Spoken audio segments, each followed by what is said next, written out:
berpamer diri dalam rangka untuk menuai puja-puji, itu sebenarnya nggak ada untungnya. Kalaupun untung pastinya bersifat sementara. Kita itu inginnya ya jadi orang yang ya ikhlas-ikhlas aja, tulus-tulus aja. Kita ingin dinilai ya bagaimana wajarnya. Flexing, kalau kita bicara lebih jauh, sesungguhnya kan ada apa ya, wilayah manipulasi di situ. Ingin memanipulasi pandangan orang lain kepada dirinya.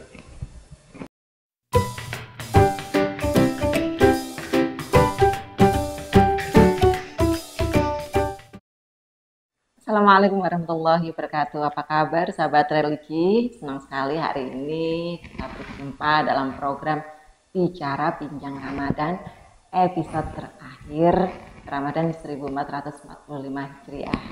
Dan kali ini saya tidak dengan hanya satu narasumber, tapi edisi spesial yaitu dua narasumber sekaligus.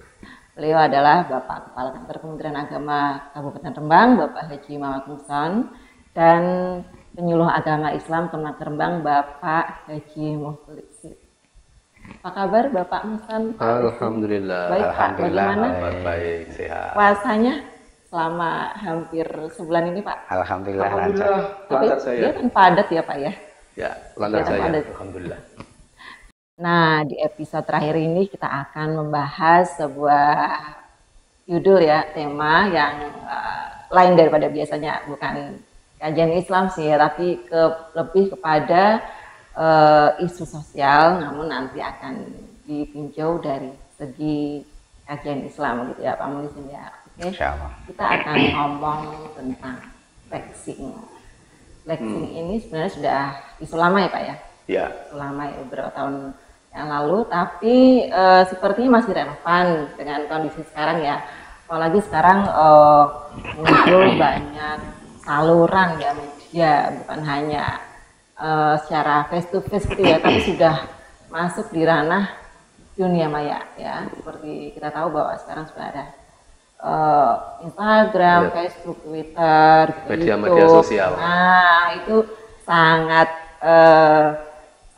sangat sesuai ya untuk bagi orang-orang yang ingin memfleksingkan diri, Ya. seperti itu ya Pak ya. Nah, sebelum kita ngomong-ngomong tentang flexing dan berbagai hal yang terkait dengannya, kita minta ini dulu, penjelasan dulu nih dengan Bapak Kepala. Sebenarnya apa sih flexing itu?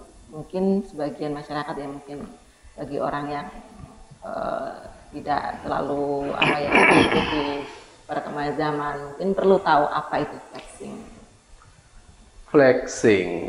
Flexing ya istilah asing ya. Iya. Tapi kalau dalam bahasa yang mudah dipahami di kalangan kita ya sesungguhnya padanannya ya pamer lah. Pamer. Berpamer diri. Ria seperti itu?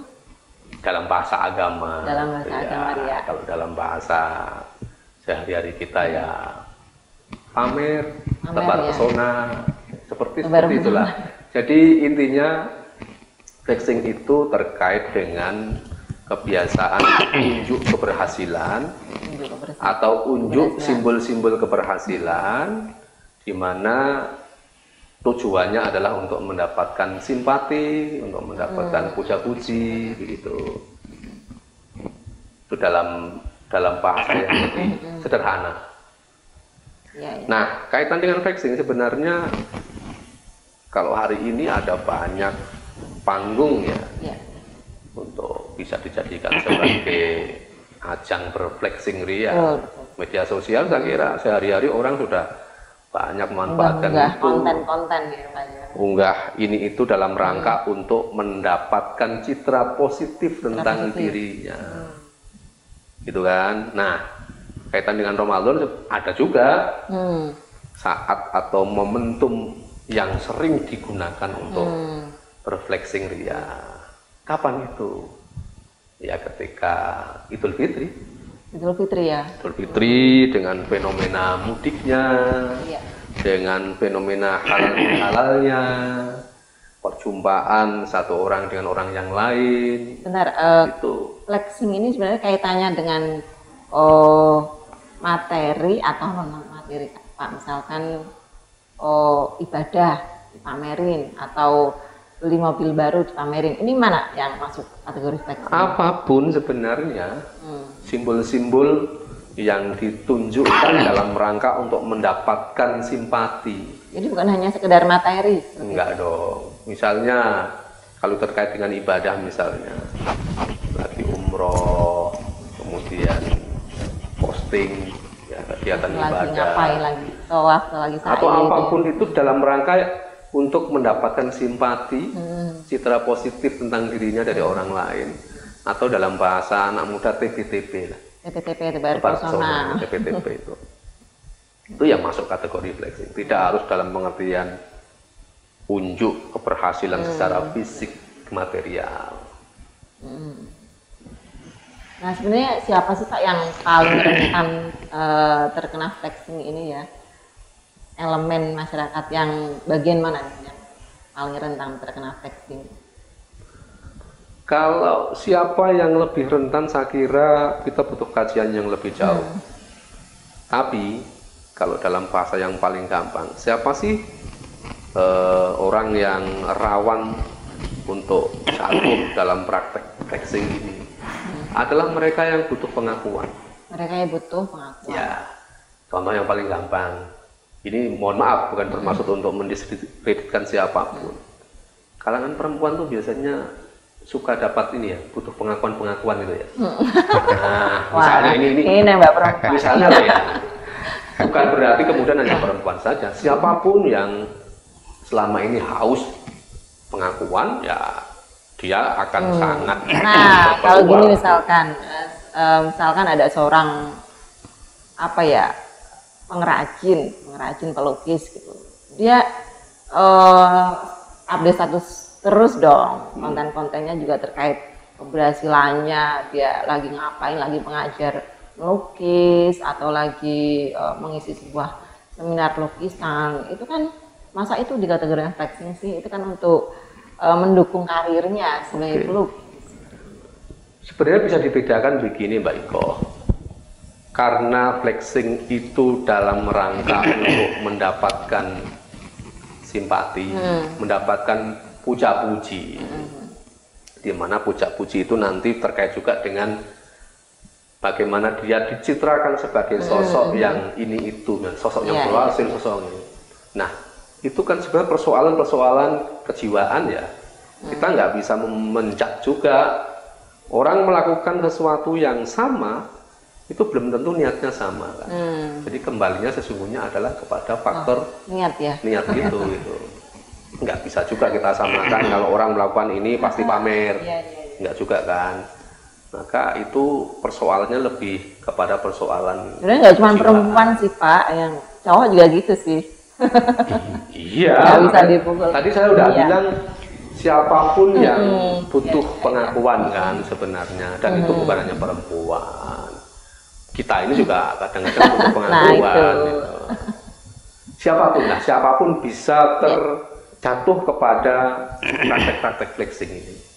Siapapun ya. Siapapun. Dulu pernah ada sebenarnya kasus satu pejabat ya Pak ya, kayak dengan flexing. Kita tahu lah ya, aparat negara gitu kan, dia jatuh karena flexing juga ya. Terus ada anak pejabat juga yang karena berantem dengan temennya kan, akhirnya jatuh juga karena flexing, ditelusuri hingga masuk ke ranah hukum nih Pak.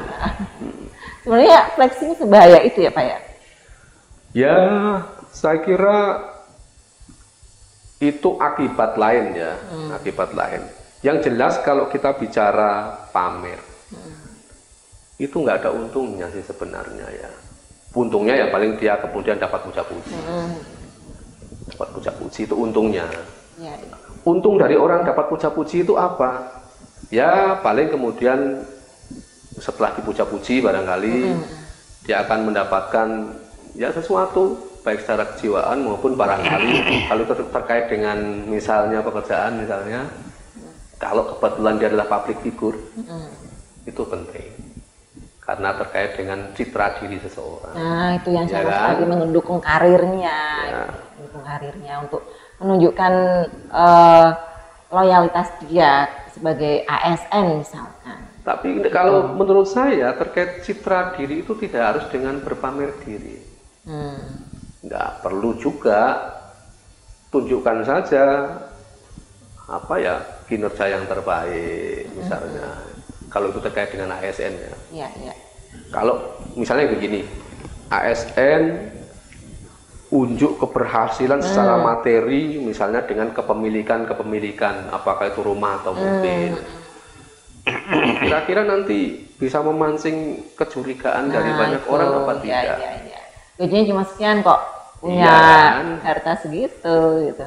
Artinya apa? Ya nggak ada untungnya sebenarnya, karena hanya membuat orang lain menjadi kepo gitu, bahasa anak muda kepo untuk cari-cari gini itu. Tapi kalau sedang melakukan aktivitas kinerjanya, misalnya lagi menjalankan tugas di luar kota, nggak masalah dong, nggak disebut flexing dong. Misalkan saya lagi ke diklat di Jakarta misalkan, nggak dong. Ya sebenarnya kembali ke niatnya Mbak. Kalau niatnya untuk pamer, ya yang siapa yang paling tahu niat itu tentu yang bersangkutan kan, bukan kita. Gitu. Flexing itu sebenarnya satu dikembalikan kepada pelakunya. Yang kedua tentu ada dong ukuran-ukuran sosial ya, pantasan gitu. Kira-kira kayak gitu pantas enggak sih seseorang menampilkan ini itu di hadapan orang lain, di hadapan publik. Saya kira ada ukuran-ukuran kepantasan lah yang berlaku umum. Itu di samping persoalan niat seseorang. Ya itu tadi, sepanjang itu tidak kepantasan umum itu kemudian tidak terlampaui, tidak diterjang, saya kira ya aman. Iya. Aman-aman saja. YouTuber sekarang juga kayak gitu kan, dia lagi apa ya? Sekarang kan ada war takjil gitu ya, kita kecil, terus melakukan aktivitas sosial di bulan Ramadan. Kan semua divideokan, diupload, diunggah di YouTube, di Instagram, seperti itu. Nah ini fenomena yang bagaimana ini harus apa ya? Untuk menghindari hal semacam ini bagaimana? Sebenarnya begini, kalau kita bicara media sosial, hari ini itu salah satu yang menjadi cita-cita banyak orang itu adalah bagaimana sesuatu itu bisa viral. Viralitas ya, hari ini orang bicara viralitas. Tapi tidak adil juga ketika orang bikin konten, kemudian melakukan kegiatan ini itu ya, kemudian langsung bisa kita anggap sebagai flexing. Karena tadi sebenarnya arahnya flexing itu persoalan batini ya, persoalan yang terkait dengan kejiwaan seseorang, niat seseorang, keikhlasan seseorang. Tidak mudah juga kita menilai itu. Nah, kalau praktek-praktek konten kreator itu kan memang ya bagian dari tadi itu menciptakan sesuatu yang viral untuk kemudian memang berkait dengan apa yang kemudian dia dapat secara finansial gitu. Nah, cara gampangannya ya itu bagian dari menyiasati pekerjaan, strategi lah. Strategi ini wong kerja. Ya, pekerjaan tambahan. Ya muka-muka yang begitu-begitu itu tidak ada niat untuk pamer kan begitu. Betul, siapa tahu ya yang kan? Niat hanya yang bersangkutan ya tentunya. Cuman begini Mbak, kalau yang barangkali yang lebih mudah untuk kita baca sebenarnya begini. Fenomena tentang mudik. Nah, ini nih katanya sama Idul Fitri ya. Idul Fitri itu. Ini kan banyak dulu, kalau sekarang saya kurang tahu karena belum terjadi kan. Dulu itu kita bahkan baca itu di media. Dalam rangka untuk mendapatkan citra diri sebagai sosok berhasil di perantauan, ya kan, banyak perantau-perantau itu ketika mudik bahkan dia nyewa loh itu, misalnya rental mobil gitu. Ada yang seperti itu ya. Dulu seingat saya pernah baca fenomena itu di media. Sehingga dengan tampilan-tampilan atau simbol-simbol kesuksesan itu setidaknya kemudian di hadapan sanak famili gitu kan, di hadapan keluarga, kawan-kawan dulu ketika di kampung dia dianggap sebagai perantau yang sukses. Ada loh sampai seperti itu. Nah, Sampai kalau ya. dalam konteks seperti itu kan memang dia rela memaksakan diri agar dianggap sukses, bahkan dengan melakukan atau memakai sesuatu yang sesungguhnya bukan milik dia sendiri. Karena dia pastinya juga nggak pingin dong ketika dia rental mobil itu diketahui oleh sanak saudaranya kan. Di kampung. Ya. Di kampung kan, mesti pinginnya dia kan dianggap seolah-olah itu memang mobil punya dia. Kalau kayak gitu kan itu cetok gitu loh. Memang jelas sekali bahwa penampilan unjuk-unjuk simbol-simbol kesuksesan itu dalam rangka ya untuk mendapatkan puja-puji. Ya Pak ya. Atau misalnya ketika halal bihalal. Halal bihalal. Nah itu tuh yang kita ketemu banyak orang gitu kan, wah semuanya kayaknya ingin menunjukkan bahwa dirinya itu ya sudah tampil dengan hal-hal yang baru. Misal baju baru, tas baru gitu ya, sandal baru, mobil baru, kendaraan baru. Maksudnya tentu tidak adil kalau kita hakimi kegiatan halal bihalal semuanya ajang flexing. Tentu kita kembalikan kepada masing-masing. Tetapi sangat rawan peluang untuk terjatuh itu menjadi bagian dari ajang berflexing ria itu sangat terbuka. Kenapa? Kalau halal bihalal misalnya kita ketemu dengan, kalau ini konteksnya halal bihalal keluarga misalnya, kita ketemu dengan keluarga-keluarga lain. Siapa sih yang nggak ingin dianggap sukses di hadapan keluarga-keluarga lain misalnya? Atau misalnya halal bihalal teman kuliah, teman sekolah, ya kan? Sama mantan. Apalagi misalnya ketika kita di sekolah itu dulu, misalnya kita bukan sosok yang hebat, bukan sosok yang berhasil, maka kayaknya muncul punya hutang gitu kan untuk menunjukkan bahwa ini loh saya yang sekarang saya udah dulu sukses kamu loh, dulu saya apalagi dekil. Misalnya di situ pernah punya kisah-kisah yang tertentu begitu ya, disepelekan orang, misalnya pernah ngalamin kisah-kisah yang tidak mengenakan, maka bisa jadi disitulah dia akan menunjukkan diri siapa saya sekarang dengan berbagai simbol-simbol itu. Seolah-olah begini, dulu aku yang kamu sepelein itu, yang kamu abaikan itu, lihat nih sekarang, nyesel nggak lu? Gitu. Nah sekarang Aulis ini bagaimana Pak flexing ini, sering nggak jumpai orang yang flexing gitu? Ya sering sekali Mbak, karena itu bagian dari fenomena di masyarakat kita, terutama dalam merayakan Idul Fitri ya. Idul Fitri ya. Karena selama 1 bulan penuh kita berjuang untuk melawan hawa nafsu, sehingga keluar dari Idul Fitri, keluar dari Ramadan. Mereka di dalam melampiaskan sukacita, kebahagiaan, dan kegembiraannya diekspresikan dalam berbagai macam bentuk ya. Bahkan ada sebagian dari mereka yang sampai melebihi batas, berlebihan ya, di dalam merefleksikan Idul Fitri tersebut sampai melakukan tindakan flexing ya. Namun sebelum kita melangkah lebih jauh, flexing dalam perspektif Islam ya, maka harus kita definisikan terlebih dahulu, karena dalam pandangan agama yang dinilai itu tidak hanya dari sisi zahirnya saja atau dari sisi perbuatannya saja, tapi juga maksud, tujuan, dan niat yang melatar belakangi melakukan tindakan flexing tadi.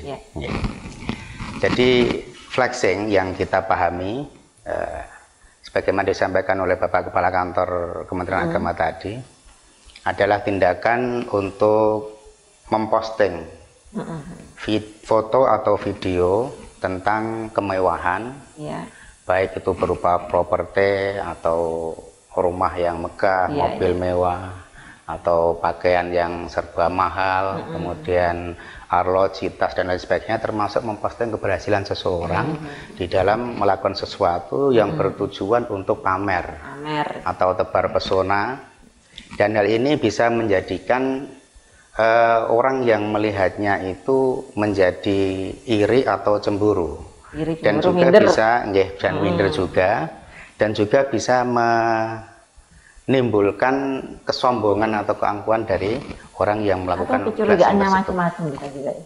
Ya, Kepo-kepo tadi. Kepo. ya termasuk kepo itu juga ya. Ya.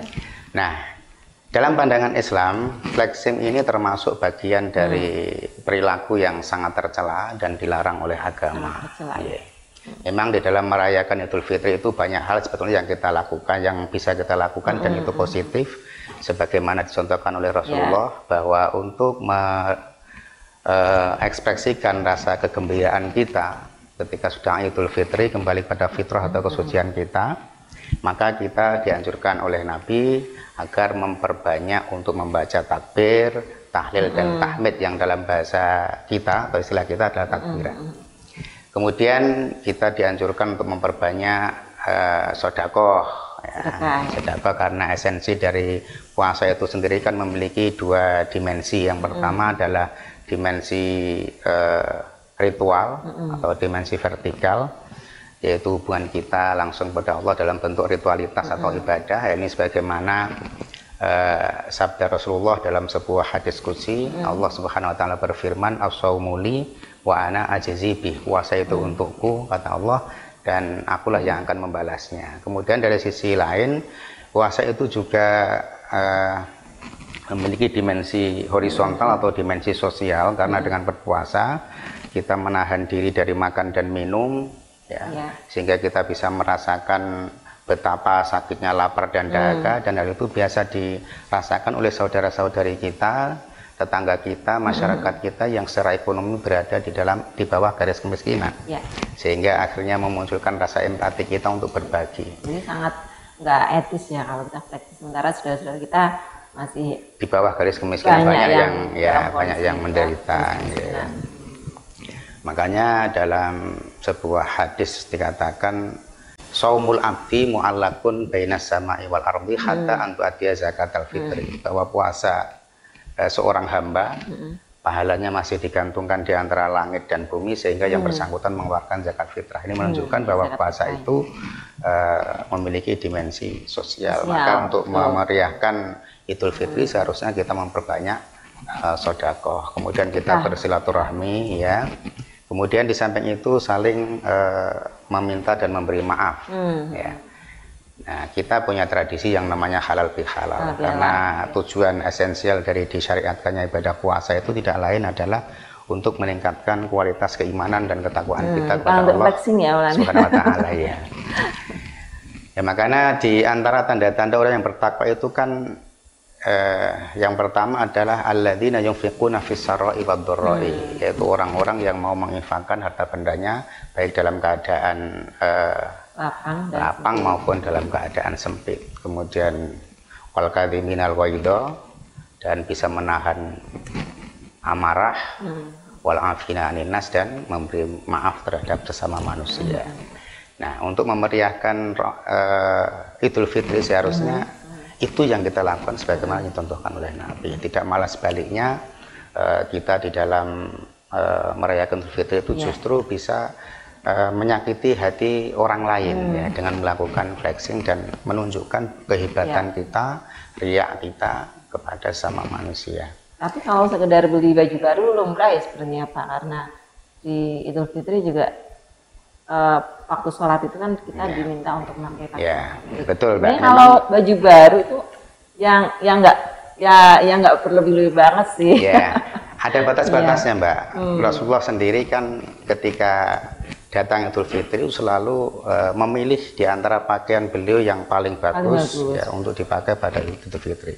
Dan ini sebagaimana difirmankan oleh Allah dalam salah satu ayat, ya bani adama khudhu zinatakum inda kulli masjidin wa kulu washrabu wa la tusrifu innahu la yuhibbul musrifin. Ya bani adama, hai anak Adam, khudhu zinatakum, ambillah atau pakailah oleh kalian zinatakum, perhiasan kalian. Dalam hal ini bisa difahami sebagai pakaian, inda kulli masjidin, ketika masuk masjid. Wa kulu washrabu, dan makanlah oleh kalian dan minumlah, wala tusrifu, dan janganlah kamu sekalian berlebihan. Jadi kita boleh sebetulnya dalam merayakan Ramadan itu ketika kita datang ke masjid ya atau berhalal bihalal bersilaturahmi memakai pakaian yang bagus ya, kemudian termasuk memakai wangi-wangian dan itu sangat dianjurkan, tapi bukan dalam rangka untuk pamer, tapi hanya semata-mata biar dipandang oleh orang lain itu diri, ya memantaskan diri, dipandang enak dan nyaman ketika orang apa ya yang ngajeni awake dhewe gitu ya Pak ya. Iya, bagian itu untuk syukur ya. Untuk syukur ya. Syukur. Betul ya. Ya, yang dilarang kan wala tusrifu, dan janganlah kalian berlebih-lebihan. Innahu la yuhibbul musrifin, sesungguhnya Allah tidak menyukai orang-orang yang berlebih-lebihan. Jadi intinya itu ya, tidak lebih-lebihan. Kalau berlebih-lebihan itu udah masuk kategori flexing, apalagi niatnya juga pamer seperti itu ya Pak ya. Ya, mungkin dari Pak Kepala ada yang mau disampaikan kepada pemirsa terkait dengan flexing dan menjelang Idul Fitri ini Pak? Pertama bahwa berpamer diri dalam rangka untuk menuai puja puji itu sebenarnya nggak ada untungnya. Kalaupun untung pastinya bersifat sementara. Kita itu inginnya ya jadi orang yang ya ikhlas-ikhlas aja, tulus-tulus aja. Kita ingin dinilai ya bagaimana wajarnya. Flexing, kalau kita bicara lebih jauh, sesungguhnya kan ada apa ya, wilayah manipulasi di situ. Ingin memanipulasi pandangan orang lain kepada dirinya. Dalam konteks itu saya kira kita harus benar-benar menjauhkan diri kita, apalagi ketika kita memeriahkan Idul Fitri ataupun rangkaian-rangkaian kegiatan yang terkait dengan Idul Fitri. Idul Fitri itu saatnya kita silaturahim, bertemu dengan sanak saudara, merekatkan hubungan-hubungan yang barangkali oleh karena faktor jarak, faktor waktu agak terganggu kedekatannya, maka Idul Fitri menjadi momentum bagi kita untuk merekatkan kembali.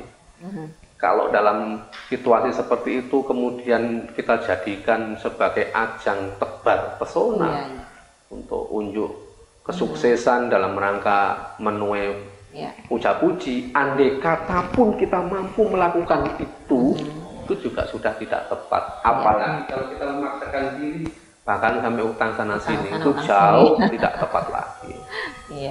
Saya kira kembalinya kemana ya? Kembalinya sebenarnya kepada niat masing-masing, menata hati, menata niat, perjumpaan atau apapun aktivitas yang kita lakukan sebisa mungkin kita jauhkan dari niat-niat riya atau berpamer diri itu, karena secara tadi disampaikan oleh Pak Kiai Muklisin, ya itu ya sesuatu yang sangat-sangat tercela itu tadi ya, sangat tercela. Maka menjadi bermasalah atau sangat bermasalah ketika kegiatan-kegiatan yang terkait dengan hari-hari baik itu ya, hari-hari raya itu kemudian didomblengi oleh kepentingan-kepentingan untuk mendapatkan puja-puji, tebar pesona dan sejenisnya. Itu sih saya kira Mbak. Bukan untuk ASN Kemenak mungkin Pak terkait dengan merayakan Idul Fitri ini. Untuk teman-teman ASN khususnya Kemenak Kembang, mari kita rayakan Idul Fitri dengan penuh rasa syukur. 1 bulan kita sudah berjuang di bulan Ramadan melaksanakan berbagai ibadah, berbagai kegiatan, dan pada saat yang sama juga kita tetap bekerja dan bahkan menjadikan aktivitas pekerjaan itu sebagai bagian dari ibadah kita. Sudah dilatih 1 bulan, tentu harapannya kita lulus.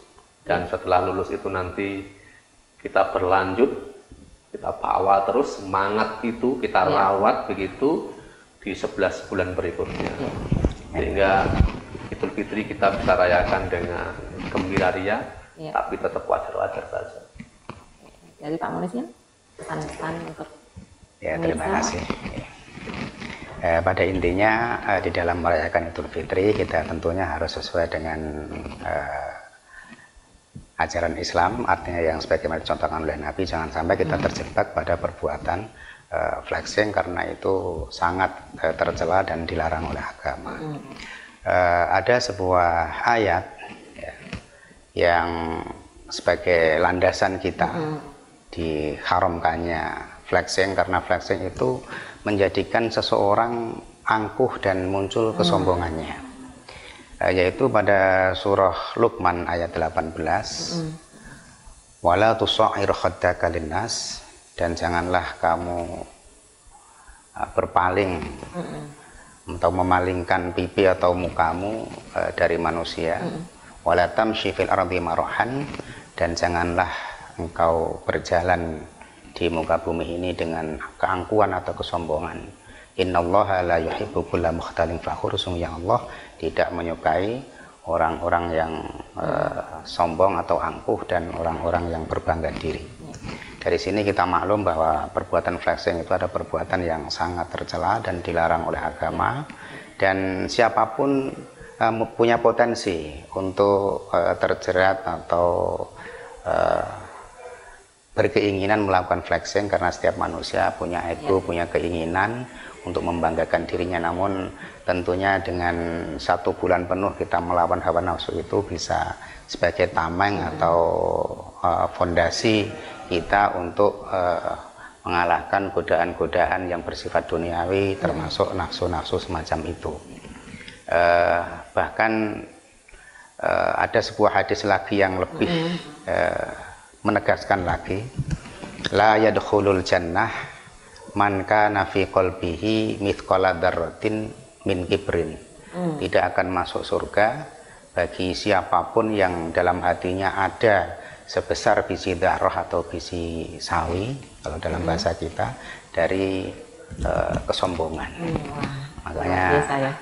Karena apa? Akan masuk surga. Flexing ini ancamannya sudah sangat luar biasa beratnya, maka hendaknya kita bisa menata diri di dalam merayakan, menata niat kita agar betul-betul apa yang kita lakukan ini hanya semata-mata untuk menggapai ridho Allah Subhanahu wa Ta'ala. Demikian, Mbak. Baik, terima kasih Bapak Kepala, Pak Molisin atas waktunya. Semoga puasa kita ini diterima oleh Allah. Amin, amin, amin. Kita dihindarkan dari flexing nanti ya. Amin. Dari Raya Idul Fitri. Amin. Baik pemirsa, demikian serangkaian program Bicara Bincang Ramadan selama bulan Ramadan 1445 Hijriah. Terima kasih atas kebersamaan pemirsa selama ini, dan kami dari segenap kru Kembang Podcast mengucapkan selamat merayakan Idul Fitri 1445 Hijriah. Minal aidin wal faizin, mohon maaf lahir dan batin. Cukup sekian, terima kasih atas kebersamaan Anda. Sampai jumpa di edisi podcast berikutnya. Assalamualaikum warahmatullahi wabarakatuh. Waalaikumsalam warahmatullahi wabarakatuh.